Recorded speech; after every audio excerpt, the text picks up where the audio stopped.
जो साइंस एक डिवोटी के अंदर आने चाहिए, जैसे अर्जुन के अंदर है, हम आगे और भी देखेंगे कि बहुत सारे जो अर्जुन डिस्कशन करते हैं आगे कि क्यों फाइट नहीं करूंगा, बहुत सारे रीजन देंगे। तो देखेंगे एक डिवोटी कितना कंपैशनेट होता है। हमने लास्ट टाइम डिस्कस किया था कि भक्ति करते हैं जब हम भगवान की शरण में जाते हैं तो हम नेचुरली फियरलेस हो जाते हैं, हम लोग को डर नहीं लगता है। यहाँ पे दुर्योधन कितना टैक्टफुली सबसे बातें कर रहा है, भीष्म पितामह को एनकरेज कर रहा है, द्रोणा को एनकरेज कर रहा है कि आप सबको फाइट करना है, बाकी सारे लोग भी आप बहुत एनर्जी के साथ अपना भीष्म पितामह को सपोर्ट करो, द्रोणाचार्य को सपोर्ट करो। तो ऐसे ऐसे करके एक अंदर ना उसके फियर है कि इतना सब कुछ होने के बाद भी वो डर है, एक अंदर डर बैठा हुआ है। आगे जो अभी करंट श्लोक है आज हम लेने वाले हैं उसके अंदर भी ये डिस्कशन आने वाला है। तो जैसे बॉलीवुड में हम लोग देखते हैं ना, एक हीरो आता है, दो भाई रहते हैं, वो एक भाई बोलता है मेरे पास क्या है, गाड़ी है, बंगला है और बहुत कुछ है। तो वैसे ही यहाँ पे क्या हो रहा है, यहाँ पे भी जो डिस्कशन चल रहा है और इसमें दुर्योधन ना गिना रहा है बार बार आके। दुर्योधन क्या कह रहा है, देखो मेरे पास भीष्म है, द्रोणा है और ये सारे लोग हैं, महारथी हैं, ऐसा है, 11 अक्षौहिणी सेना है, तुम्हारे पास क्या है? अर्जुन के पास क्या है? कृष्णा। कृष्ण जी। हाँ, तो वो एक्चुअली उसको समझ नहीं पाता है कि अर्जुन के पास जो है वो सबसे बड़ा एक एसेट है, जो दुर्योधन उसको काउंट नहीं कर रहा है। काउंट क्यों नहीं कर रहा है? बेसिकली जो मटेरियलिस्ट रहते हैं, हम लोग किस एंगल से देखते हैं कि कितना पैसा, किसके पास ज्यादा पैसा है, किसके पास कम है। तो जो पावर जो है आजकल वो पैसे से रिलेटेड है।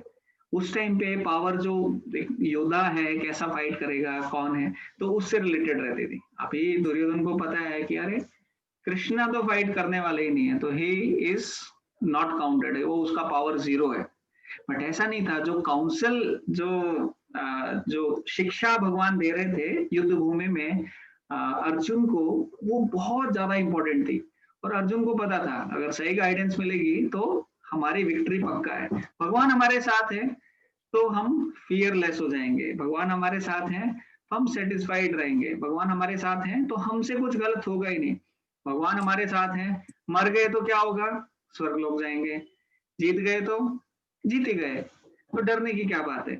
तो भगवान के साथ रहने से इतना सारा, एक डिवोटी एक भक्त के जीवन में इतने अच्छे अच्छे चेंजेस आ जाते हैं, इतना एक लाइफ सिंपल हो जाता है, एक अच्छा हो जाता है, फियरलेस हो जाता है, सेटिस्फेक्शन हमारे लाइफ में बढ़ जाता है। और भी आगे जो एक्चुअली 13 चैप्टर में ना, श्लोका नंबर 8 to 13 भगवान 18 क्वालिटीज बताते हैं कि ये क्वालिटीज एक डिवोटीज के अंदर होनी चाहिए। तो वो क्वालिटीज को भगवान ऐसे डिटेल में एक्सप्लेन करते हैं, प्रभुपाद उसकी डिटेल देते हैं। वो जब हम वहां पे जाएंगे तब हम डिस्कशन करेंगे। और भी बहुत है ना अलग अलग क्वालिटीज के बारे में कि डिवोटी भक्ति करके क्या हम लोग सीख रहे हैं, क्या हम लोग कर रहे हैं। सो वो ज्यादा हम देखने वाले हैं। ठीक है, तो आज का श्लोका, अभी तक हमने सब शंखों के नाम पढ़े, सबने शंख बजाए, ऋषिकेश, ठीक है, ये सारे डिस्कशन हो गए। आज हम शुरू कर रहे हैं श्लोका नंबर 19 से। सबके पास है भगवत गीता? जी प्रभु। ओके, तो अगर जो भी कंफर्टेबल है वो वीडियो ऑन कर सकता है, बिकॉज ना मेरे को भी कोई दिखना चाहिए सामने, मैं किससे बात कर रहा हूँ, क्या चल रहा है। हाँ अविनाश जी, तो अविनाश जी तो हमेशा करते हैं, ममता माता जी भी, ठीक है। तो श्लोका नंबर 19 मैं पढ़ता हूँ। सघोषो धार्तराष्ट्राणाम सघोषो धृतराष्ट्राणाम् हृदयानि व्यदारयत् हृदयानि व्यदारयत् नभश्च पृथ्वीं चैव पृथ्वी चैव तुमुलो अव्यानुनादयन् तुमुलो अव्यनुनादयन्। जा कर दे। हरे कृष्णा। तो हाँ, तो आप कोई मीनिंग पढ़ेगा, मीनिंग एंड फिर आगे क्या परपट में प्रभुपाद बोल रहे हैं। प्रभु जी पढ़ूं? हाँ माता जी आप पढ़ सकते हैं। इन विभिन्न शंखों की ध्वनि कोलाहलपूर्ण बन गई, जो आकाश तथा पृथ्वी को शब्दायमान करती हुई धृतराष्ट्र के पुत्रों के हृदय को विदीर्ण करने लगी। जब भीष्म तथा दुर्योधन के पक्ष के अन्य वीरों ने अपने अपने शंख बजाए, तो पांडवों के हृदय विदीर्ण नहीं हुए। ऐसी घटनाओं का वर्णन नहीं मिलता, किंतु इस विशिष्ट श्लोक में कहा गया है कि पांडव पक्ष के शंखनाद से धृतराष्ट्र के पुत्रों के हृदय विदीर्ण हो गए। इसका कारण स्वयं पांडव और भगवान कृष्ण में उनका विश्वास है। परमेश्वर की शरण ग्रहण करने वाले को किसी प्रकार का भय नहीं रह जाता, चाहे वह कितनी ही विपत्ति में क्यों न हो। राइट, तो यहाँ पर भी ना वो सेम चीज को फिर से हाईलाइट किया गया जो हम अभी डिस्कशन में कर रहे हैं कि भगवान की शरण लेने से उनको जो कुरु ने जब शंख बजाए तो उनको कुछ भी नहीं हुआ, पांडव कभी डरे नहीं, उनको कुछ फर्क नहीं पड़ा। बट यहाँ पे जब पांडवों ने शंख बजाए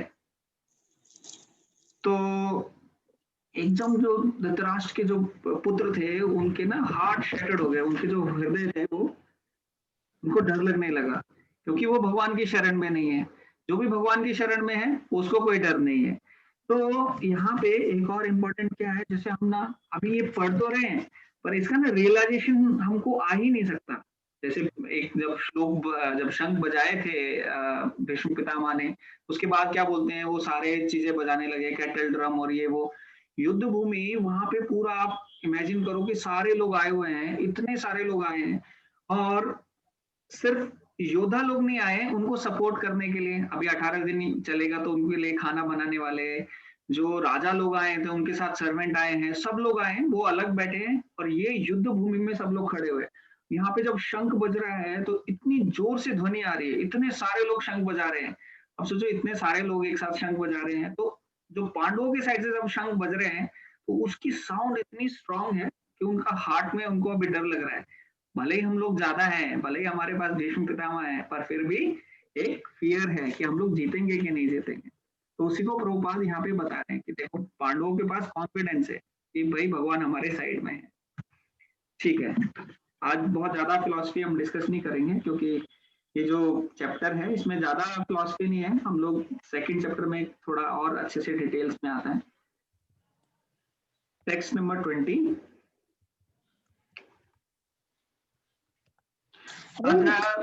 हरे कृष्ण, कुछ है या अथ व्यवस्थितान् दृष्ट्वा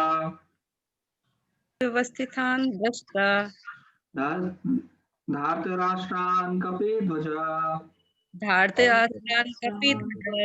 प्रवर्ते शस्त्र संपाते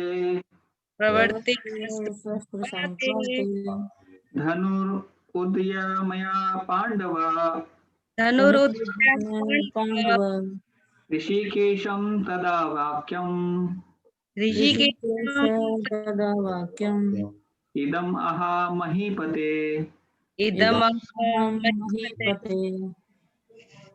हरे कृष्ण, पढ़ना चाहेगा? मैं पढ़ू प्रभु जी? हाँ पढ़ सकते हैं माता जी। उस समय हनुमान से अंकित ध्वजा लगे रथ पर आसीन पांडु पुत्र अर्जुन अपना धनुष उठाकर तीर चलाने के लिए उद्यत हुआ। हे राजन, धृतराष्ट्र के पुत्रों को व्यूह में खड़ा देखकर अर्जुन ने श्री कृष्ण से ये वचन कहे। युद्ध प्रारंभ होने ही वाला था। उपयुक्त कथन से ज्ञात होता है कि पांडवों की सेना की अप्रत्याशित व्यवस्था से धृतराष्ट्र के पुत्र बहुत कुछ निरुत्साहित थे, क्योंकि युद्ध भूमि में पांडवों का निर्देशन भगवान कृष्ण के आदेश अनुसार हो रहा था। अर्जुन की ध्वजा पर हनुमान का चिन्ह भी विजय का सूचक है, क्योंकि हनुमान ने राम तथा रावण युद्ध में राम की सहायता की थी, जिससे राम विजयी हुए थे। इस समय अर्जुन की सहायता के लिए उनके रथ पर राम तथा हनुमान दोनों उपस्थित थे। भगवान कृष्ण साक्षात राम है और जहाँ भी राम रहते हैं वहाँ उनका नित्य सेवक हनुमान होता है तथा उनकी नित्य संगिनी वैभव की देवी सीता उपस्थित रहती है। अतः अर्जुन के लिए किसी भी शत्रु से भय का कोई कारण नहीं था। इससे भी अधिक इंद्रियों के स्वामी भगवान कृष्ण निर्देश देने के लिए साक्षात उपस्थित थे। इस प्रकार अर्जुन को युद्ध करने के मामले में सारा सत परामर्श प्राप्त था। ऐसी स्थितियों में जिनकी व्यवस्था भगवान ने अपने शाश्वत भक्त के लिए की थी, निश्चित विजय के लक्षण स्पष्ट थे। हरे कृष्ण। तो यहाँ पे भी एक और बहुत अच्छा साइन बताया है विक्ट्री का। उसमें क्या बोल रहे हैं कि हनुमान जी जो है वो उनके जो ध्वज लगाया था, उन्होंने झंडा लगाया था अर्जुन ने, उनके झंडे पर हनुमान जी का साइन था। तो वो क्या सिंबलाइज कर रहा है कि हनुमान जी भी वहां पे हैं। प्रभुपाद क्या बोल रहे हैं कि भगवान राम और हनुमान जब रावण के अगेंस्ट लड़ रहे थे तो उनको विक्ट्री मिली थी। अभी यहाँ पे अर्जुन के रथ के ऊपर भगवान श्री कृष्ण हैं जो राम भी थे, और हनुमान जी भी हैं अपने साइन के माध्यम से, कि वो साइन जो बना हुआ है झंडे के ऊपर हनुमान जी का, तो वो हनुमान जी के साथ में है। एक्चुअली एक और इवेंट थी यहाँ पे। एक बार क्या हुआ था कि भीम और द्रौपदी एक जंगल में थे वनवास के टाइम पे। तो वहां पे द्रौपदी ने देखा एक बहुत सुंदर ना एक जो फूल था 1000 पेटल का, उसमें बहुत सारे 1000 पंक्तियां थी, और वो वहां पे था। तो द्रौपदी ने देखा अरे वाह बहुत सुंदर है, तो मुझे एक और चाहिए। उन्होंने बोला ठीक है। अभी भीम ने देखा कि अच्छा ऊपर कहीं डायरेक्शन से ये फ्लावर आया है, मैं जाके लेके आता हूँ।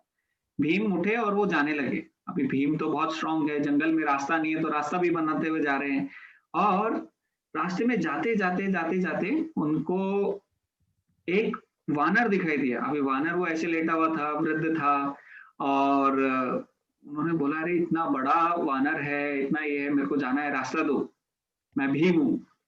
अच्छा ठीक है, इतनी जल्दी क्या है, आराम से बैठो, फल फ्रूट खाओ, वानर ने कहा। बोले नहीं नहीं देखो अभी मेरे को टाइम नहीं है, मेरे को काम, जब भीम को काम दिया जाता है तो वो बस काम करता है, उसको आप रोक नहीं सकते। बोले नहीं नहीं आप बैठो बैठो, कुछ ऐसी जल्दी नहीं। वो हनुमान जी थे एक्चुअली। तो वो बोले ठीक है। अभी हनुमान जी वो साइज भी थोड़ा बड़ा था, उतना बड़ा नहीं था जब बहुत पहले भगवान राम के साथ में वो थे, उतना बड़ा साइज नहीं था, बट फिर भी हनुमान जी का साइज बहुत बड़ा था, और फिर भी पूंछ ऐसे बड़ी सी भी एक पूंछ भी थी। उन्होंने बोला ठीक है, अगर आपको ना जल्दी है तो आप क्या करो, मेरी पूंछ उठाओ, साइड में करो और चले जाओ, मैं वृद्ध हो गया हूँ, अब मैं बहुत ज्यादा एनर्जी नहीं है, आप हटा दो। भीम बोला अच्छा ठीक है। तो भीम गए और पूंछ उठाने की कोशिश कर रहे हैं अभी हनुमान जी की, और उठा रहे और कोशिश कर रहे हैं। अभी भीम आज तक कोई काम करने गए और नहीं हुआ ऐसा, उनको कभी लगा ही नहीं था कि मैं ये काम नहीं कर पाऊंगा। भीम ट्राई कर रहे हैं, उनकी इतनी पावर है, 10,000 हाथियों का बल है, और यहाँ पे वो देखते हैं कि कुछ तो गड़बड़ है। तो बोलते हैं अच्छा। तो बाद में वो पूछते हैं कि देखो आप कुछ नॉर्मल नहीं हो, मैं वायुपुत्र हूँ, और मेरे में इतना बल है, पर मैं फिर भी आपकी पूंछ भी नहीं हिला पा रहा हूँ। तो हनुमान जी बाद में खुश होकर बोलते हैं देखो मैं ये हूँ, हनुमान हूँ, मैं भी वायुपुत्र हूँ। बोला अच्छा। तो वो दोनों वायुपुत्र हैं, तो वो अपने भीम हनुमान जी को बड़ा भाई मानते थे। तो वो बहुत खुश हुए, दोनों में बहुत अच्छा डिस्कशन हुआ। पांडव थे, नेचुरली भगवान के भक्त थे, तो हनुमान जी भी उनके काफी फेवरेबल थे। हनुमान जी ने बोला देखो अभी जब भी युद्ध होगा ना, तो मैं वो युद्ध में आप लोग के साथ रहूंगा, पांडवों के साथ, एकदम फिजिकली प्रेजेंट नहीं रहूंगा, क्योंकि फिर वो बहुत एक सेना बहुत ऊपर नीचे हो जाएगी हनुमान जी के आने से ही। तो हनुमान जी बोले ठीक है, मैं लेकिन अपनी, जब भी भीम आप दहाड़ोगे ना, जब युद्ध हो रहा होता है ना, लड़ाई हो रही होती है, तो एकदम जो राजसिक, जो एक राजा लोग ऐसे चिल्लाते हुए जब लड़ाई करते हैं ना, जब भी आप चिल्लाओगे ना, तो मैं आपके चिल्लाने के साथ मेरी आवाज भी जाएगी। तो भीम जब लड़ रहे होते थे, जैसे आपको पता है कि 100 के 100 कौरव किसने मारे, भीम ने मारे। तो भीम ने ऐसे ही नहीं मारे, उनके अंदर बहुत गुस्सा भी था, उसकी स्टोरी वगैरह हमने सब डिस्कस की है। तो भीम जब उतरते थे और मारते थे, और ऐसे नहीं कि भाई नॉर्मल मार दिया, उसको टांग पकड़ के आधा पार्ट में बांट दिया, कभी कैसे मारा, कभी गदा से एकदम ही, और चिल्लाते हुए जब जाते थे तो हनुमान जी की भी आवाज उनके साथ में जाती थी, और इतनी जोर से है कि कुछ कुछ नॉर्मल सैनिक तो ऐसे आवाज से ही मर जाते थे भीम की, क्योंकि उसमें हनुमान जी की आवाज थी। तो यहाँ पे वो बता रहे कि जो सिंबल है, जो साइन है कि वो कपि ध्वज है जो हनुमान जी उसके ऊपर है, तो वो क्या यहाँ पे इंडिकेट कर क्या बता रहे हैं उनको कि उनकी विक्ट्री पक्की है, पांडवों की विक्ट्री पक्की है। तो यहाँ से एक नया सेशन भी एक्चुअली शुरू होता है कि अर्जुन जो है आर्मीज को अभी देखेंगे दोनों साइड की कि कौन कौन है, कौन मेरे साइड है, कौन दूसरे साइड है। और इससे पहले ना अभी इस श्लोक में क्या बताया है कि अर्जुन ना खड़े हो गए, अभी वो अपने रथ में थे और उन्होंने अभी धनुष निकाला, बाण निकाला, अभी चलाने वाले हैं, तो इस पोजीशन में है। तो उसके पहले ना उनको थोड़ा सा एक डाउट आता है और वो आके भगवान से कुछ बोलते हैं कि भगवान देखो अभी आप ये चीज बताओ। क्या बोलते हैं नेक्स्ट श्लोक में वो डिस्कशन आता है। अर्जुन उवाच अर्जुन उवाच सेनयोर उभयोर्मध्ये सेनयोरुभयो मध्ये रथं रथम में अच्युत यावद एता निरीक्षेऽहम् यावत् योद्धु कामान् अवस्थितान् योद्ध कैर्मया सह योद्धव्यम् अस्मिन् रणसमुद्रमे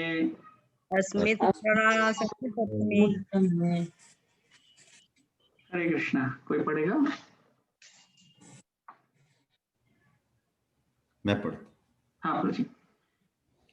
अर्जुन ने कहा, हे अच्युत, कृपा करके मेरा रथ दोनों सेनाओं के बीच में ले चले, जिससे मैं यहाँ युद्ध की अभिलाषा रखने वालों को और शस्त्रों की इस महान परीक्षा में जिनसे मुझे संघर्ष करना है उन्हें देख सकूं।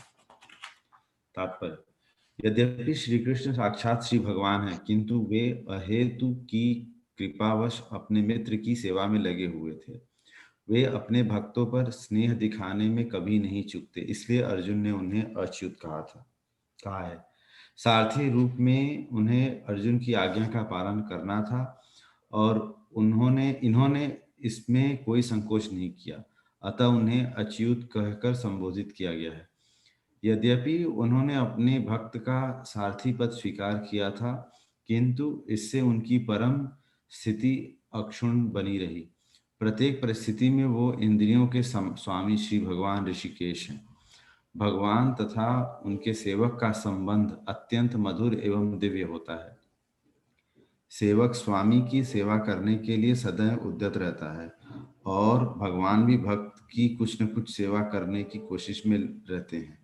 वे इसमें विशेष आनंद का अनुभव करते हैं कि स्वयं आज्ञादाता न बने, अपितु उनके शुद्ध भक्त उन्हें आज्ञा दे। चूंकि वे स्वामी हैं, अतः सभी लोग उनके आज्ञा पालक हैं और उनके ऊपर उनको आज्ञा देने वाला कोई नहीं है। किंतु जब वे देखते हैं कि उनका शुद्ध भक्त आज्ञा दे रहा है तो उन्हें दिव्य आनंद मिलता है, यद्यपि वे समस्त परिस्थितियों में अच्युत रहने वाले हैं। भगवान का शुद्ध भक्त होने के कारण अर्जुन को अपने बंधु बांधवों से युद्ध की तनिक भी इच्छा न थी, किंतु दुर्योधन द्वारा शांतिपूर्ण समझौता न करके हठ धर्मिता पर उतारू होने के कारण उसे युद्ध भूमि में आना पड़ा। अतः वह यह जानने के लिए अत्यंत उत्सुक था कि युद्ध भूमि में कौन कौन से अग्रणी व्यक्ति उपस्थित हैं। यद्यपि युद्ध भूमि में शांति प्रयासों का कोई प्रश्न नहीं उठता, तो भी वह उन्हें फिर से देखना चाह रहा था और यह देखना चाह रहा था कि वे इस अवांछित युद्ध पर किस हद तक तुले हुए हैं। हरे कृष्णा। थैंक यू प्रभु। सो यहाँ पे अर्जुन बोल रहे हैं किसको? भगवान को। अच्युत, आप ना मेरा जो रथ है दोनों सेनाओं के बीच में लेके चलो, मैं देखना चाह रहा हूँ कि कौन कौन आया है, कौन कौन लड़ने आया है। अब ऐसा नहीं कि अर्जुन को पता नहीं कि कौन कौन है कौन कौन नहीं है, इतने दिन से प्लानिंग हो रहा है, सब डिस्कशन चल रहा है, बट अर्जुन फिर भी बोल रहे हैं कि फिर भी ना मैं देखना चाहता हूँ कि कौन कौन लड़ने आया है। तो यहाँ पे भगवान का एक और नाम से भगवान को बोला गया है, जैसे अच्युता। अच्युता का मतलब क्या रहता है? जो कभी अपनी पोजीशन से गिरता नहीं है। जैसे यहाँ पे बोला गया कि भगवान ने अब एक साथी जो बन गए अर्जुन के, तो साथी बनने से भगवान है उस पोजीशन से गिर के अभी सारथी नहीं बोले जाएंगे, नहीं ये तो सारथी है। ऐसा नहीं कि जैसे कोई कंपनी का सीईओ है ना, वो कंपनी चला रहा है, बट किसी कारणवश वो कंपनी एकदम बंद हो जाती है, देन उसको जॉब चाहिए, कुछ और जॉब के करने के लिए वो जाता है। अब वो कंपनी में उधर मालिक था, बट सब बंद हो गया, अभी दूसरे कंपनी में जॉब देखता है, तो यहाँ पे उसको बस सीनियर मैनेजर या कुछ और नीचे की पोस्ट मिलती है, वो एक्सेप्ट कर लेता है। तो अब वो अपनी पोजीशन से गिर के मैनेजर हो गया, राइट? तो अभी उसको सीईओ नहीं बोलेंगे। और भगवान क्या है, भगवान अपनी पोजीशन, वो सारथी भी है तो भी भगवान है, ऐसे नहीं कि सारथी है तो भगवान नहीं है। तो यहाँ पे भगवान का एक पोजीशन के बारे में डिस्कशन किया गया। और भगवान यहाँ पे एक और बता रहे हैं कि जैसे भगवान अपने भक्तों की सेवा करने में खुश रहते हैं, भगवान अपने भक्तों से ऑर्डर लेने में खुश रहते हैं। तो भक्त क्या है, भगवान की सेवा करने में खुश रहते हैं। जैसे हनुमान जी का हमने देखा था पिछले वर्ष में, हनुमान जी भगवान श्री राम के लिए कुछ भी करने के लिए तैयार हैं, है ना? वो एक बार क्या हुआ था कि सीता मैया सिंदूर लगा रही थी, उन्होंने देखा, अरे आप सिंदूर क्यों लगा रहे हो? बोले सिंदूर इसलिए लगा रहे हैं क्योंकि भगवान राम प्रसन्न होते हैं ये सिंदूर को देख के। अभी हनुमान जी ने कोई लॉजिक नहीं लगाया, बोलो शादी है, लड़की है, सिंदूर लगाना चाहिए, क्या रीजन है? कोई रीजन नहीं समझा। हनुमान जी गए फटाफट, कहाँ है सिंदूर? वो पूरी बाल्टी लिए अपने ऊपर ऐसे ऐसे करके पूरा सिंदूर पूरे बॉडी में लगा के हनुमान जी के सामने आए, राम जी के सामने आए। राम जी बोले, अरे ये कौन है? अरे मैं हनुमान। बोले, अरे हनुमान आप? बोला, अरे ये क्या किया आपने? पूरा ऐसे बोला, आपको सिंदूर देख के बहुत प्रसन्न होते हो, आप बहुत खुश होते हो भगवान, तो इसलिए मैं पूरा सिंदूर लगा के आया हूँ। भगवान वो हनुमान जी को सेवा करके खुश हो, हनुमान जी हर एक मौका देख रहे कि भगवान को मैं कैसे खुश करूं। तो यहाँ पे भी भगवान देखते हैं कि हाँ ठीक है, मेरा जो भक्त है वो मुझे ऑर्डर करेगा, अब मैं साथी बनाऊं। अभी हमारे जो दिल्ली में एक मंदिर है, उसका नाम भी है, उसमें जो भगवान के विग्रह हैं उनका नाम है राधा पार्थ सारथी। पार्थ सारथी मतलब जो पार्थ अर्जुन के साथी बने हैं। तो देखो कितना भगवान कुछ भी कर रहे हैं उसमें भगवान का ही गुणगान होता है। भगवान माखन चुराते हैं तो माखन चोर, अभी यहाँ पे राजेश जी हैं, अभी वो डीएसपी हैं तो अभी यहाँ चोर और की बात की तो वो पकड़ लेंगे किसी को, देखो वो चोर है, पर भगवान क्या माखन चोर है, तो वो माखन चोर भी है तो उनका गुणगान होता है। और दूसरा क्या है, रण छोड़ते हैं तो मतलब युद्ध से भाग गए, वो किसी रीजन से भागे थे, कुछ और उसका एक अलग स्टोरी है, पर उनका नाम पड़ गया रण छोड़, रण छोड़ के भाग गए तो भी भगवान का नाम पड़ गया। तो कोई ऐसा नहीं कि अरे ये तो देखो रण छोड़ के भाग जाता है, ये माखन चुराता है, ये ऐसा है, तो ऐसा नहीं है। भगवान की पोजीशन, अपनी पोजीशन से कभी गिरते नहीं। और हम लोग कुछ काम ऐसे करेंगे तो अभी सब ठीक ठाक है, बाद में कल को कोई जेल में डाल देगा, और हम अपनी पोजीशन से, तो हमें भगवान के साथ में ऐसा कंपेरिजन नहीं करना चाहिए। कुछ लोग जैसे भगवान ये करते हैं ना, रासलीला करते हैं, तो वो उनको भी रासलीला, कुछ कुछ है जो एक ना सहजिए रहते हैं, भगवान को कॉपी करना पसंद करते हैं। भगवान ने रासलीला करी तो हम भी ऐसे डांस करेंगे, ये करेंगे, पर वो हमें कॉपी नहीं करना चाहिए। ठीक है, यहाँ पे और लास्ट में बता रहे कि अर्जुन की वैसे तो कोई डिजायर नहीं थी, कोई इच्छा नहीं थी कि मैं ना अपने भाइयों से लड़ूं, अपने कजन से लड़ूं, बट करना पड़ रहा है बिकॉज दुर्योधन मान ही नहीं रहा है। दुर्योधन किसी भी कितने शांति ये किए, हमने पूरी कोशिश की, बट दुर्योधन लास्ट में मान ही नहीं रहा है। अभी अर्जुन का भी यहाँ पे कुछ ऐसा सेटलमेंट करने का प्लान नहीं है, बट वो देखना चाहते हैं कौन कौन आया है। ठीक है, नेक्स्ट वर्स जो 23 है हम पढ़ेंगे।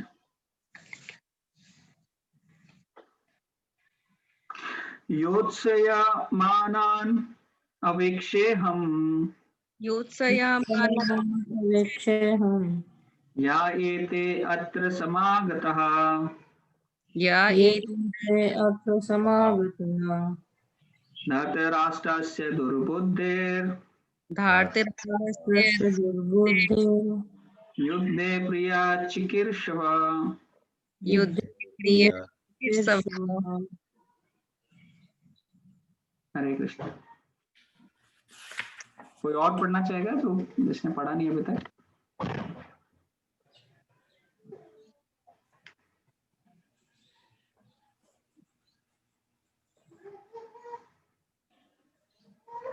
नहीं तो ममता माता जी आप पढ़ सकते हैं।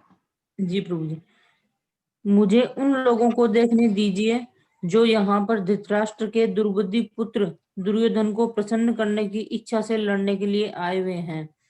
तात्पर्य यह सर्वविदित था कि दुर्योधन अपने पिता धृतराष्ट्र की साठगांठ से पापपूर्ण योजनाएं बनाकर पांडवों के राज्य को हड़पना चाहता था। अतः जिन समस्त लोगों ने दुर्योधन का पक्ष ग्रहण किया था वे उसी के समान धर्मा रहे होंगे। अर्जुन युद्ध प्रारंभ होने से पूर्व यह तो जान ही लेना चाहता था कि कौन कौन से लोग आए हुए हैं, किंतु उनके समक्ष समझौते का प्रस्ताव रखने की उनकी कोई योजना नहीं थी। यह भी तथ्य था कि वह उनकी शक्ति का, जिसका उसे सामना करना था, अनुमान लगाने की दृष्टि से उन्हें देखना चाह रहा था।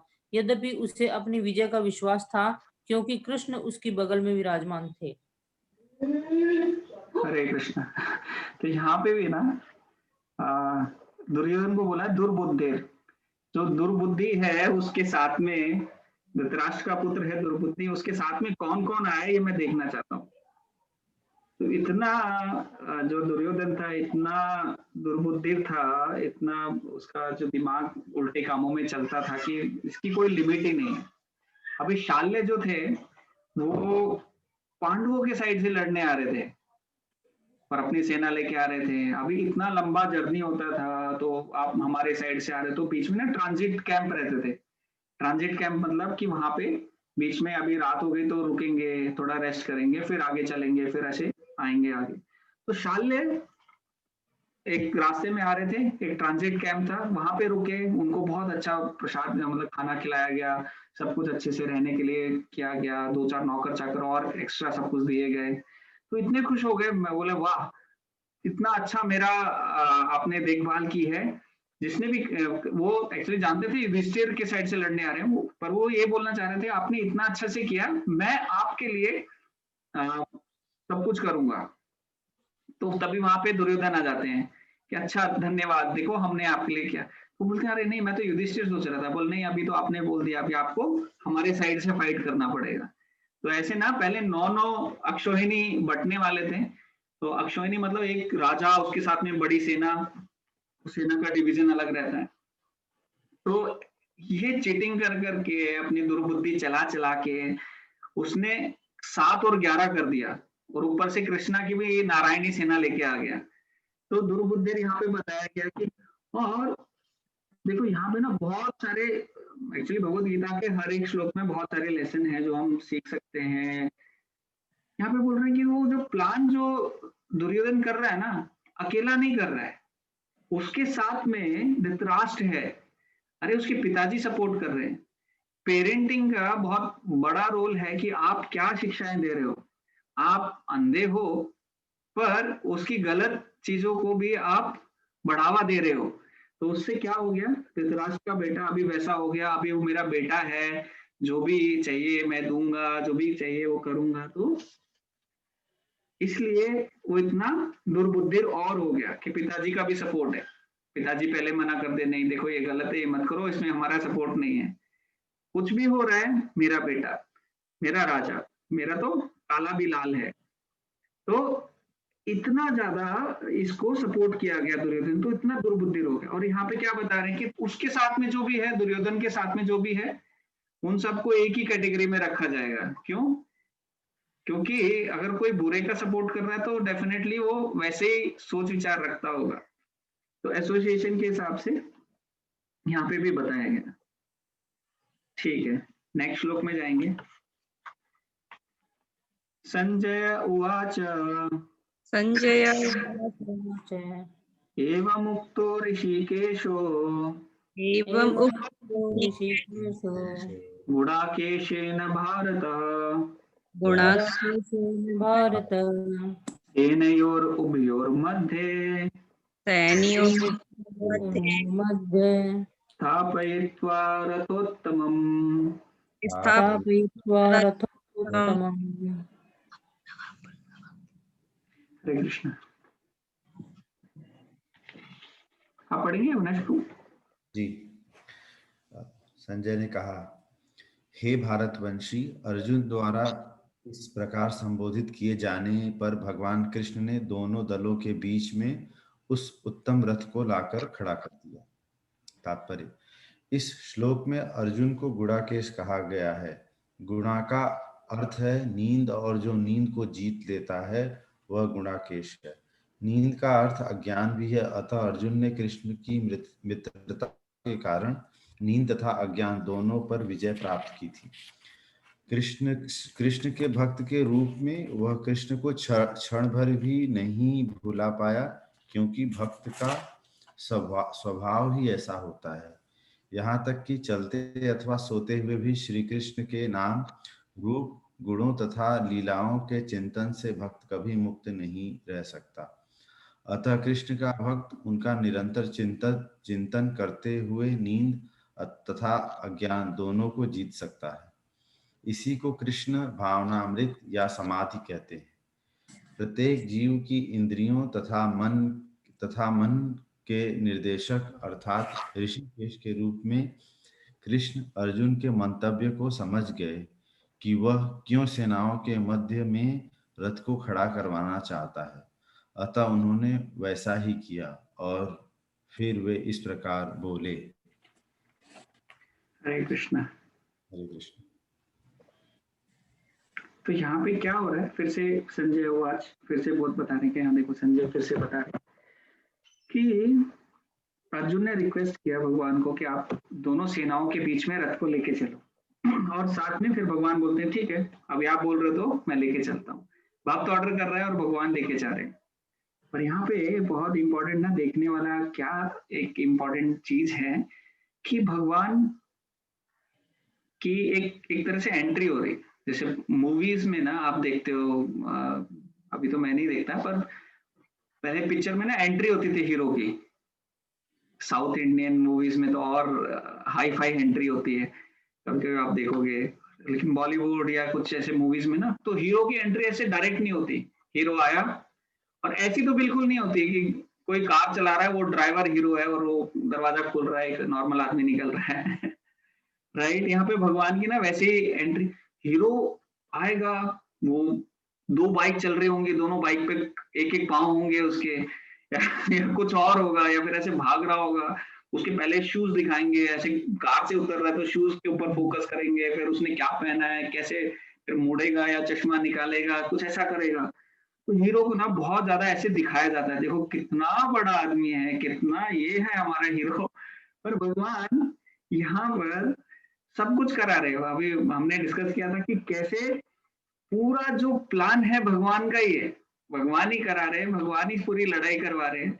जयदत्त को मारने के पीछे कैसे भगवान ने पूरा प्लान किया, पांडवों को कैसे बचा रहे हैं, इतने सारे प्रॉब्लम्स आ रहे हैं। तो हमने देखा भगवान का ही पूरा प्लानिंग है। और अर्जुन को बोल रहे हैं कि भैया तुम अभी मेरे निमित्त मात्र बन जाओ, ऐसे इसमें बस एक पार्ट बन जाओ, बाकी सबको तो मैंने मार ही दिया है। तो भगवान सब कुछ कर रहे हैं। He is the real hero. भगवान जो है सच के हीरो है, सच में जो हीरो है। और यहाँ पे एंट्री कैसे हो रही है, अर्जुन बोल रहा है भगवान वो दोनों सेनाओं के बीच में ना लेके चलो मेरे रथ को। भगवान बोल रहे ठीक है, लेके जा रहे हैं। हीरो की एंट्री कैसे हो रही है, जैसे वो साथी बन के बैठे हुए हैं और पीछे अर्जुन खड़े हुए हैं, वो देखना चाहते हैं कि दोनों सेनाओं के कौन कौन लड़ने आए हैं। तो यहाँ पे जो भगवान के बारे में जैसे पिछले श्लोक में भी बताया, भगवान अपनी पोजीशन से नहीं करेंगे, भगवान भगवान ही रहेंगे। जब जयद्रथ वाले केस में ही ना, तो जयद्रथ के पीछे भाग रहे थे। अभी अर्जुन ने शपथ ली थी, इसको तो मैं शाम होने के पहले मार दूंगा, नहीं तो मैं सुसाइड कर लूंगा। तो पीछे कौरव सेना पूरी अर्जुन को रोकने के लिए लग गए थे कि अर्जुन को एक बार रोक दिया तो, और जयद्रथ तक पहुंचने नहीं दिया तो अभी इसको मारने की जरूरत नहीं है। अर्जुन और भीम और पांडवों में से किसी को भी मारना इतना आसान काम नहीं था। तो उन्होंने क्या किया कि पूरी सेना लगा दी, अर्जुन को रोकना है, अर्जुन को रोकना है। और अर्जुन इतना जोर शोर से उस दिन फाइट कर रहे थे, इतना ज्यादा वो जोश में थे, इतना जो इतनी कला थी वो सारी फटाफट निकाल निकाल के वो सबको भेजते हुए जा रहे थे।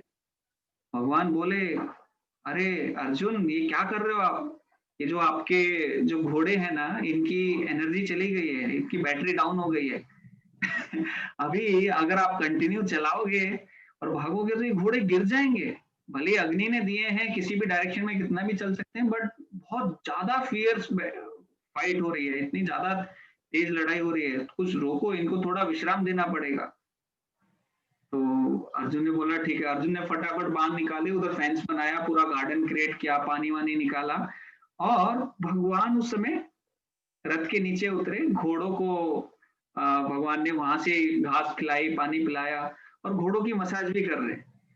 तो अब देखो भगवान ना कुछ भी करने के लिए तैयार है। और उस समय पे अगर जो भी भगवान, जो भी उनको देख रहा था ना, देखो है तो ये चैरियट ड्राइवर, ये तो है तो सारथी, और भगवान को देखकर सब लोग इतने मोह मुक्त हो गए थे कि लड़ाई भी लोग उतने उससे नहीं कर पा रहे थे। जैसे आपको पता है कि महाभारत में अगर लड़ाई हो रही है तो एक जो रथ के ऊपर जो लड़ाई करता है उसके पास 3 ऑप्शन रहते हैं बचाने के लिए। एक तो वो कोई तीर आ रहा है तो एक तीर मारेगा, वो जज करेगा कौन सा तीर है, उसके इक्विवेलेंट एक तीर मारेगा। हरे कृष्णा, मैं कुछ ज्यादा ही बोल रहा था तो भगवान ने इंटरनेट ही बंद कर दिया। सब कुछ भगवान की कृपा से ही होता है। यहाँ पे भी भगवान ने कृपा दिखा दी, बोला आप कोर्स कंप्लीट करो, ज्यादा इधर उधर मत जाओ। हाँ, तो ना तीन तरीके में बता रहा था जो अपने आप को डिफाइन करते हैं लोग ना। तो एक तो तीर जज करके कि कौन सा तीर आ रहा है, उससे तीर को गिरा देते हैं। दूसरा, एक अपने आप को साइड में कर लेते हैं, हट जाते हैं, और जो उनके चेस्ट पे आर्मर है, जो कवच पहना हुआ है, उस पे वो ले लेते हैं। और तीसरा जो रथ होता है वो भी बहुत फास्ट होता है। जैसे कार लोग एकदम फास्ट चलाते हैं ना, टेढ़ा मेढ़ा कर लेते हैं। रथ का हमारा कंसेप्शन क्या है, अरे रथ है, धीरे धीरे चलेगा, ऐसे कहाँ मुड़ेगा। बट वो रथ बहुत ही स्पेशल रहते थे, वो जो लड़ाई में यूज हो रहे हैं वो कर रहे हैं, तो वो ऐसे से। तो अभी यहाँ पे क्या, भगवान नीचे उतर गए हैं। अभी सब लोग कौरव सारे लोग ही अर्जुन के ऊपर अटैक कर रहे हैं क्योंकि उनको आगे जाने नहीं देना है। पर भगवान जब नीचे उतर के घोड़ों के जब मसाज कर रहे हैं, ये कर रहे हैं, सब लोग उनको देख के, भगवान को देखकर एकदम मोह मुक्त हो जाते हैं। वो भगवान का ही प्लान था कि अर्जुन के ऊपर सब एक साथ, भैया अटैक मत करो। तो भगवान देखो कितना प्लानिंग कर रहे हैं, कितना सब कुछ कर रहे हैं, और वो ही सारा कर रहे हैं। और उनको वो रोल कैसा लेके बैठे हुए हैं कि नहीं, I am not the hero, he is the actual doer. हमको भी एक्चुअली ना थोड़ा कई बार हर जगह क्रेडिट लेने के लिए आगे नहीं भागना चाहिए। स्पेशली भक्ति में भगवान ये सिखा रहे हैं। भक्ति में बहुत सारी सेवाएं रहती हैं जो हमारे जो सीनियर भक्त हैं हमको देते हैं, ये करो वो करो। जैसे अभी मैं क्लास ले रहा हूँ, तो ऐसा नहीं कि देखो मैंने क्लास ली, मैं ये हूँ, मैं हूँ, वो करेंगे तो भक्ति में उसी टाइम पे आप नीचे गिर जाओगे। सबसे अच्छा है कि देखो मेरे को सेवा करने का मौका मिल रहा है, मैं क्लास ले पा रहा हूँ, इससे सब कोई किसी का भला हो ना हो, मैं भी एक बार भगवत गीता पढ़ पा रहा हूँ। तो ये मूड और ये जो सेवा का भाव रहेगा ना, तो वो हमको भक्ति में आगे लेके जाएगा। जो बाहर की दुनिया है उधर जितना आप टॉप पे जाओगे उतना बेस्ट रहोगे। भक्ति में जितना आप सर्वेंट एज ए सेवक बन के रहोगे उतना आप ये अच्छी सेफ पोजीशन में रहोगे भक्ति में। और यहाँ पे और दूसरा क्या बताया, एक और नाम नया बोला है, गुड़ाकेश। गुड़ाकेश अर्जुन को बोला है यहाँ पे। गुड़ाकेश का अर्थ अभी आपने पढ़ा, जैसे जो अपनी नींद के ऊपर कंट्रोल कर लेता है, नींद के ऊपर काबू कर लेता है। और नींद को कंपेयर किया गया है इग्नोरेंस से, अंधकार से। चैतन्य महाप्रभु बोलते हैं कि माया रे अंधकार, क्या है वो श्लोका, कृष्णा है सूर्य सम, माया है अंधकार, जहां कृष्णा तहां नहीं, माया रे अधिकार। तो कृष्णा है वो एकदम सूर्य के समान है, तो जहां कृष्णा है वहां माया नहीं होगी, माया मतलब अंधेरा नहीं होगा। तो अर्जुन है वो भी भगवान के बहुत क्लोज फ्रेंड है। अभी अर्जुन को एक पर्टिकुलर सिचुएशन में यहाँ पे भगवान डालना चाहते हैं ताकि वो इस सिचुएशन में एक बेस्ट अर्जुन में से निकाल के लेके आए। एक तो जो उसका डिवोशनल पॉइंट है, वो कंपैशन जो सबके ऊपर दिखाएंगे कि ठीक है, जैसे मेरे को नहीं लड़ना है, ये हो जाएगा, राज्य लेके क्या करूंगा, वो सब आगे हम डिस्कस करने वाले। और उसके साथ साथ भगवान एक और इमीडिएट नेक्स्ट श्लोक में एक और चीज वो बताएंगे। तो अर्जुन जो है वो अंधकार वाले नहीं है। अंधकार मतलब जो जिसको नॉलेज नहीं है, जिसको ज्ञान नहीं है, राइट। इस दुनिया में किस चीज की वैल्यू है, जिसको ज्यादा नॉलेज है, जो ज्यादा पढ़ा लिखा हम लोग जो बोलते हैं ना, जैसे कंपनी में भी जो अच्छा पढ़ा लिखा है, अच्छा नॉलेजेबल है, वो एक अच्छे पोजीशन पे है। पर जो एकदम पढ़ा लिखा नहीं है, बहुत कम पढ़ाई किया है, वो सर्व कर रहे हैं और नीचे पोजीशन पे, जैसे सिक्योरिटी गार्ड है या और कुछ रिलेटेड है, राइट। तो उनमें और बाकी दूसरे पर्सन में क्या डिफरेंस है? एक नॉलेज का ही है ना, कि उन्होंने इतना पढ़ाई किया, इसने पढ़ाई नहीं किया। तो यहाँ पे क्या बोल रहे हैं कि अर्जुन कभी इग्नोरेंस में जा ही नहीं सकते, क्योंकि भगवान के इतने क्लोज फ्रेंड है, हमेशा भगवान के साथ में आते। जब भी भगवान आते हैं तो वो आते, नर नारायण का हमने एक स्टोरी देखा था। तो जब भी भगवान आएंगे तो ये आएंगे। लेकिन यहाँ पे क्यों फिर बोला जा रहा है कि हाँ देखो, यहाँ पे अर्जुन को गुड़ाकेश बताया गया है। गुड़ाकेश मतलब जो नींद के ऊपर कंट्रोल कर लेता है, जो इसके ऊपर अपने अंधकार के ऊपर कंट्रोल कर लेता है, इग्नोरेंस में नहीं है वो। तो एक और नया नाम यहाँ पे बताया है। और भगवान भी समझ गए कि ठीक है, अर्जुन को देखना है कि कौन कौन आया है, मैं करता हूँ, ठीक है। अभी नेक्स्ट श्लोक है 624 हो गए, तो हम एक दो श्लोक और ले सकते हैं। किसी को कुछ क्वेश्चन रहेगा तो पूछ सकते हैं, ऐसा नहीं है कि मैं ही बोलता जाऊं और आपको कुछ क्वेश्चन है तो। भीष्म द्रोण प्रमुखतः भीष्म प्रमुखतः सर्वेषां च महिक्षिताम् सर्वेषां च महिक्षिताम् उवाच पार्थ पश्येतान् उवाच पार्थ पश्येतान् संवेतान् कुरुनिति। संवेतान् इति। हरे कृष्ण। आप पढ़ेंगे माता जी?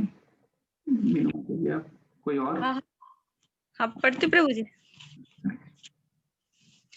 भीष्म द्रोण तथा विश्व भर के अन्य समस्त राजाओं के सामने भगवान ने कहा कि हे पार्थ, यहाँ पर एकत्र सारे कुरुओं को देखो। तात्पर्य, समस्त जीवों के परमात्मा स्वरूप भगवान कृष्ण यह जानते थे कि अर्जुन के मन में क्या बीत रहा है। इस प्रसंग में ऋषिकेश शब्द का प्रयोग सूचित करता है कि वे सब कुछ जानते थे। इसी प्रकार पार्थ शब्द अर्थात प्रथा या कुंती पुत्र भी अर्जुन के लिए प्रयुक्त होने के कारण महत्वपूर्ण है। मित्र के रूप में वे अर्जुन को बता देना चाहते थे कि चूंकि अर्जुन उनके पिता वसुदेव की बहन प्रथा का पुत्र था, इसलिए उन्होंने अर्जुन का सारथी बनना स्वीकार किया था। किंतु जब उन्होंने अर्जुन से कुरुओं को देखो कहा तो इससे उनका क्या अभिप्राय था? क्या अर्जुन वहीं पर रुककर युद्ध करना नहीं चाहता था? कृष्ण को अपनी बुआ प्रथा के पुत्र से कभी भी ऐसी आशा नहीं थी। इस प्रकार से कृष्ण ने अपने मित्र की मन स्थिति की पूर्व सूचना परिहास वश दी है। Hare Krishna. Thank you. Hare Krishna. So यहाँ पे ना भगवान ने भी बहुत ही स्मार्ट वे में एक प्लान किया। अर्जुन ने बोला बीच में लेके चलो, तो भगवान कहाँ पे लेके गए? स्पेशली जहाँ पे भीष्म खड़े हैं, द्रोण खड़े हैं, दुर्योधन है पास में, एकदम जहाँ जो क्लोज लोग हैं ना अर्जुन के, वहां पे लेके गए। भगवान चाहते तो अरे ये इनको देखेगा तो शायद लड़े ना या कुछ और हो जाए, तो दूर लेके। भगवान चाहते नहीं, अर्जुन जो आपके अंदर के जो भी है ना, जो भी फियर है, जो भी डर है, जो भी क्वेश्चन है, वो सब निकलने चाहिए यहाँ पे। तो स्पेशली भीष्म के साथ उनका बहुत लगाव था बचपन से, जो दादाजी के साथ जैसे रहते हैं वैसा। द्रोणा एकदम बहुत प्रिय गुरु जैसे रहते हैं। गुरु के साथ में आप कैसे लड़ सकते हो, जिन्होंने आपको सब कुछ सिखाया है, सब कुछ बताया है।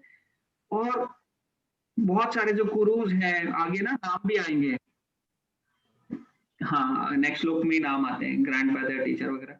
भगवान ना उनको सामने वहां पे ले जाके खड़ा कर दिया।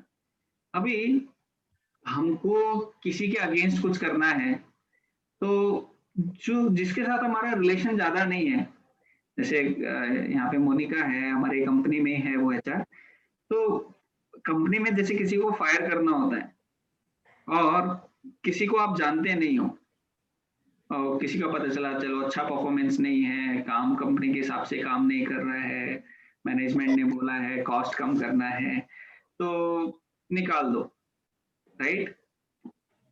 HR का काम है और जो काम है वो लोग करते हैं। मोनिका है, मेरी कंपनी में ही है, मैं बोल रहा हूँ अभी वो। आपने लिख के रखा है? हाँ पर तो ये उनका काम है, वो लोग करते हैं। पर अगर कोई ऐसा व्यक्ति हो जिसको आप जानते हो, बहुत अच्छे से जानते हो, क्लोज फ्रेंड भी है अपना कोई, और बचपन से फ्रेंड है, उसको आप हमेशा चाहोगे कि यार ये कंपनी में रहे, अच्छे से करता रहे, और मैनेजमेंट बोल दे कि भाई आप इसको निकाल दो, तो वो एचआर के लिए ना बहुत ज्यादा एक अंदर से अभी कैसे वो एक्सप्रेस करे, कैसे उस चीज को बोले, तो वो एक ना बहुत बिकॉज एक सेंटिमेंट भी जुड़े हुए हैं, पुराने ना रिलेशनशिप्स हैं, जो यादें हैं, जो एक बाकी सब है, तो वो एक जुड़ा हुआ। भगवान भी ना अर्जुन को एक ऐसी सिचुएशन में डाल रहे हैं। देखो आप पहले इनको देखो, किसको देखो, भीष्म को देखो, द्रोण को देखो, तो यहाँ पे अर्जुन एकदम ब्रेक डाउन हो जाएंगे। अभी वो क्या कह रहे हैं भगवान बेसिकली, कि अगर मेरा भक्त है ना अर्जुन, मेरी भक्ति करनी है तो क्या करना पड़ेगा, अपने गुरु को भी मारना पड़ेगा, अपने दादाजी को भी मारना पड़ेगा, अपने भाइयों को भी मारना पड़ेगा, आगे श्लोक में आते हैं अपने दोस्तों को भी मारना पड़ेगा, अपने कजन है उनको भी मारना पड़ेगा। भक्ति इतना बड़ा काम है क्या, भक्ति करूंगा तो ये सब करना पड़ेगा। हरे कृष्णा, डरने लग गया। नॉर्मल आदमी को ऐसे सुनेगा तो वो डर ले, अरे क्या भगवत गीता पढ़ा रहे हैं कि मेरे को मेरे रिश्तेदारों से दूर लेके जा रहे हैं, या रिश्तेदारों को मारने के लिए कह रहे हैं, ये क्या है, क्या हो क्या रहा है, मेरे को नहीं करना है भगवत गीता। भगवान क्या शिक्षा दे रहे हैं।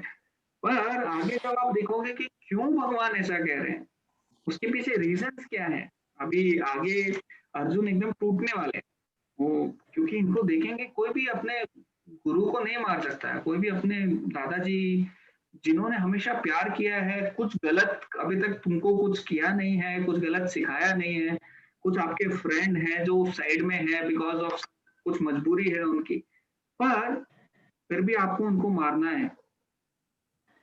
तो भगवान भी कुछ लेसन हमें बताना चाहते हैं, और कुछ और चीजें जो आगे आएंगी डेफिनेटली।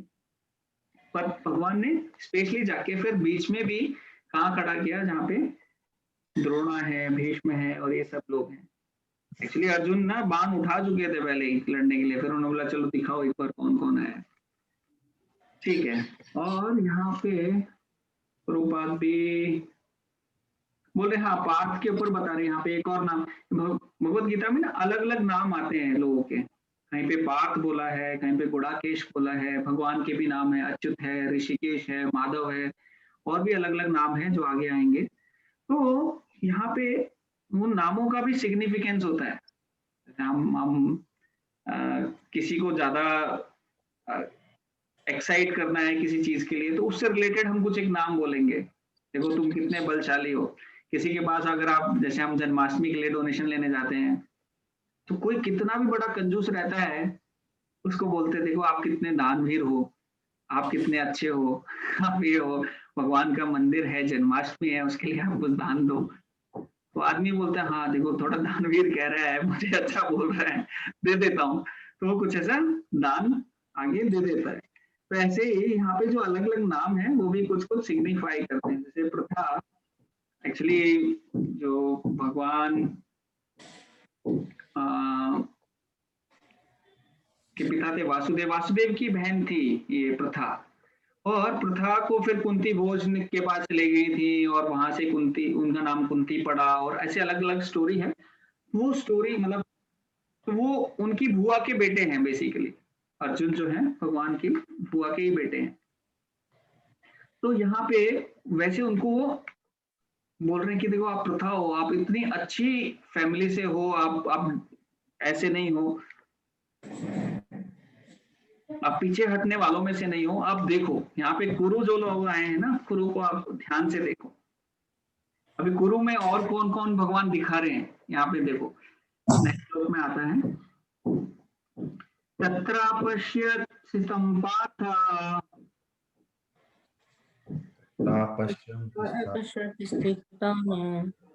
पितरन् अथा पितामहान्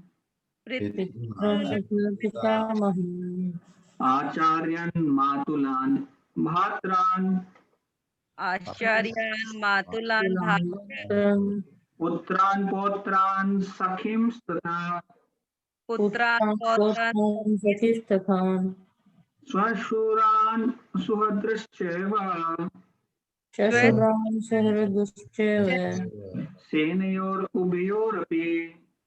सेनयोरुभयोरपि। हरे कृष्ण। 634 हो गया, लास्ट श्लोक है, कोई पढ़ेगा?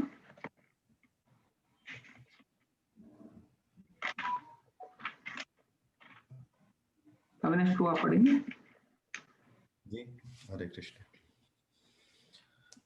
अर्जुन ने वहां पर दोनों पक्षों की सेनाओं के मध्य में अपने चाचा ताऊओं, पितामहों, गुरुओं, मामाओं, भाइयों, पुत्रों, पौत्रों, मित्रों, ससुरों और शुभचिंतकों को भी देखा।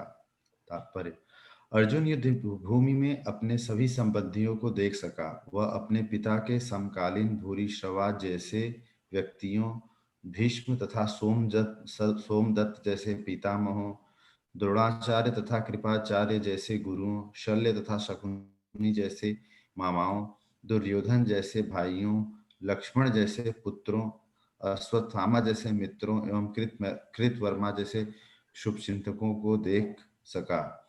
वह उन सेनाओं को भी देख सका जिनमें उसके अनेक मित्र थे। हरे कृष्ण। यहाँ पे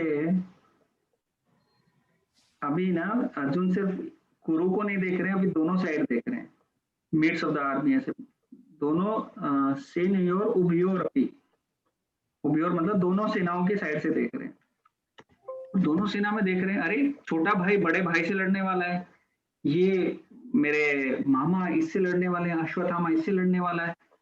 मतलब लड़ाई वहां पे ऐसे नहीं होती थी कि ये जो पर्टिकुलर लड़ाई है ये अभी बस लड़े और खत्म हो जाएगी। ये लड़ाई ऐसी है कि इसमें एक ही पार्टी जीतने वाली है जो लास्ट में बचेगी, जो लास्ट में ये होगा, या तो युधिष्ठिर या फिर दुर्योधन। और पहले के लोग भी ऐसे थे कि जो कमांडर इन चीफ हैं वो भी सामने खड़े होकर लड़ रहे हैं, सामने ऐसे कर रहे हैं। ऐसा नहीं कि पीछे से जाके अभी देखा छुप गए, बम फेंक दिया, छुप के बंदूक से मार दिया, ऐसा नहीं है, सामने खड़े होकर लड़ रहे हैं, एक दूसरे को देख रहे हैं। तो यहाँ पे क्योंकि बहुत लोग मारे जाने हैं, बहुत लोग का ये सब होने वाला है, सब अपनी जान पहचान के हैं, आप सबको जानते हो, ऐसा नहीं कि आप किसी को नहीं जानते हो। सब में ना सब लोग ऑलमोस्ट हमारे किसी ना किसी रिलेशन में आते हैं। कैसा लगेगा अर्जुन को, यार ये सारे रिश्तेदार मेरे दोस्त है, कोई छोटा लक्ष्मणा है जो दुर्योधन का बेटा है, कोई ऐसा है, सारे लोग लड़ने के लिए बैठे हुए हैं यहाँ पे। तो अर्जुन ये श्लोक के बाद में थोड़ा सा कंपैशन हो जाता है, वो हम नेक्स्ट क्लास में देखेंगे कि आगे अर्जुन कैसे क्या बोलते हैं, क्या सिचुएशन चेंजेस होते हैं। क्योंकि अभी 1 घंटा हो गया और ऑनलाइन में 1 घंटा बहुत होता है। ठीक है, किसी का कुछ सवाल है या कुछ क्वेश्चन, फीडबैक, हम कैसे इम्प्रूव कर सकते हैं क्लास या कुछ और? मैं भी फर्स्ट टाइम ही ऑनलाइन भगवत गीता क्लास ले रहा हूँ, तो मुझे भी कुछ ज़्यादा एक्सपीरियंस नहीं है, वो भी आप लोग के साथ। आप लोग बोलोगे कि आप लोग को ही मैंने एक्सपेरिमेंट वाला बना दिया। ठीक है। प्रभु जी शल्य कौन थे? शल्य ना एक तरफ से उनके ना मामा थे पांडवों के, एक्चुअली दुर्योधन वो दोनों के मामा जैसे रिलेशनशिप में आते थे। तो नकुल और सहदेव के मामा रहते हैं ना वो। हाँ, तो उनके मामा रहते, तो वो वैसे रिलेशनशिप में थे। तो ऑलमोस्ट सारे ही लोग रिलेशनशिप वाले ही थे वहां पे।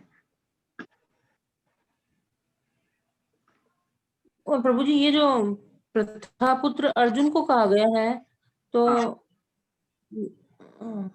प्रभु जी क्लास हो रही थी तो मैंने सुना था कि जो वसुदेव जो थे श्री कृष्ण के फादर, हाँ, वो और नहीं,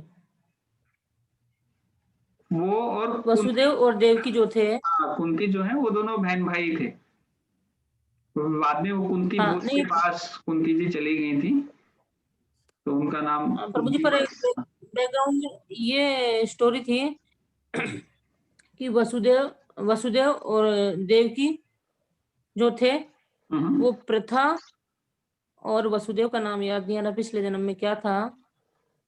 अच्छा, तो वो पास्ट लाइफ वाली स्टोरी के बारे में बता रहे हैं, पिछले जन्म वाली। हाँ, तो हाँ हाँ, ये मुझे याद नहीं आ रहा। हाँ, वो क्या था, वो पार्षद थे इसमें वैकुंठ धाम में, पार्षद थे प्रथा, और मुझे एक नाम याद नहीं आ रहा, मैंने लिखा प्रभु जी क्लास में, बट भागवतम की क्लास में लिखा था। ठीक है माता जी, कोई बात नहीं, मैं भी चेक करता हूँ, नेक्स्ट वीक मेरे को मिलेगा तो मैं बताता हूँ जी प्रभु जी। हम लोग और किसी का कुछ क्वेश्चन नहीं तो फिर नरसिंह आरती गाएंगे। नरसिंह आरती जैसे हमने डिस्कस की थी बहुत अच्छी रहती है हमारे एक स्पिरिचुअल कॉन्शियसनेस के लिए, और साथ में एक मटेरियल जो भगवान नरसिंह देव है जैसे प्रहलाद को बचाते हैं वैसे हमारी भी भगवान रक्षा करते हैं।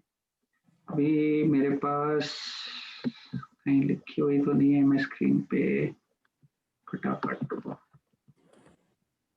मुझे आती प्रभु जी। आती माती आप गाएंगे, हम हाँ। लोग follow करेंगे आपको। अरे मत भूल साथी।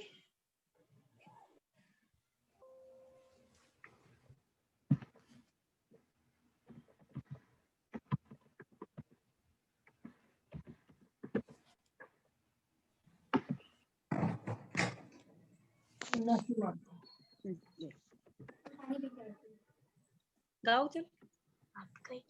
हाँ। नमस्ते नरसिंहाय, नमस्ते नरसिंहाय, पहला दिला दिदाई ने,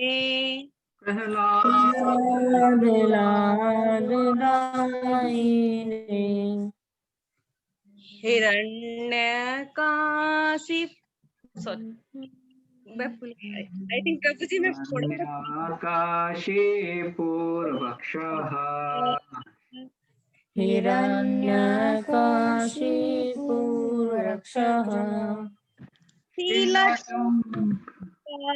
नखलाए, शीलटङ्कनखालाय,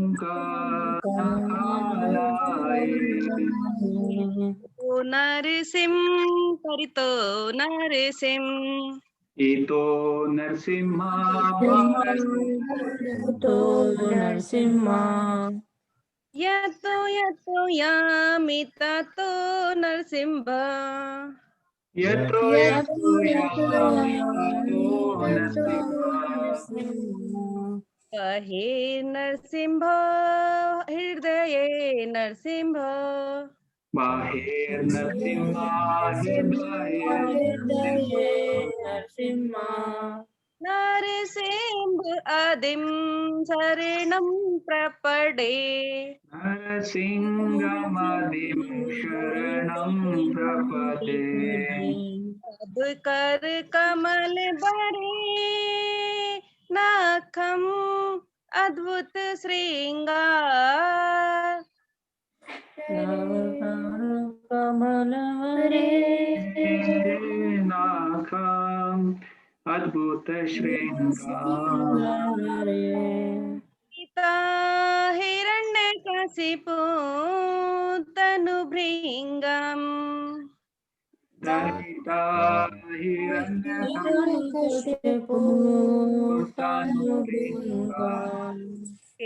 सब धृता नर हरि रूपा, जय जगदीश हरे, केशवधृता नर हरि रूपा, जय जगदीश हरे, जय जगदीश हरे, जय जगदीश हरे। जय नरसिंहदेव नरसिंहदेव जय नरसिंहदेव। जय नरसिंहदेव नरसिंहदेव नरसिंहदेव जय नरसिंहदेव। जय प्रहलाद महाराज, प्रहलाद महाराज, जय प्रहलाद महाराज। जय प्रहलाद महाराज, प्रहलाद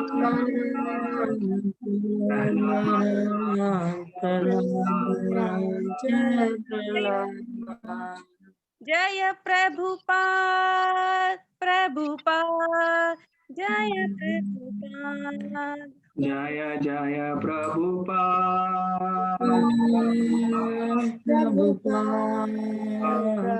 जय हरि बोल, हरि बोल, जय जय हरि बोल। जय जय हरि बोल, हरि बोल, हरि बोल, हरि बोल। सर्वभक्ति विघ्नाशक लक्ष्मीपति नरसिंहदेव भगवान की जय। भक्त शिरोमणि प्रहलाद महाराज की जय।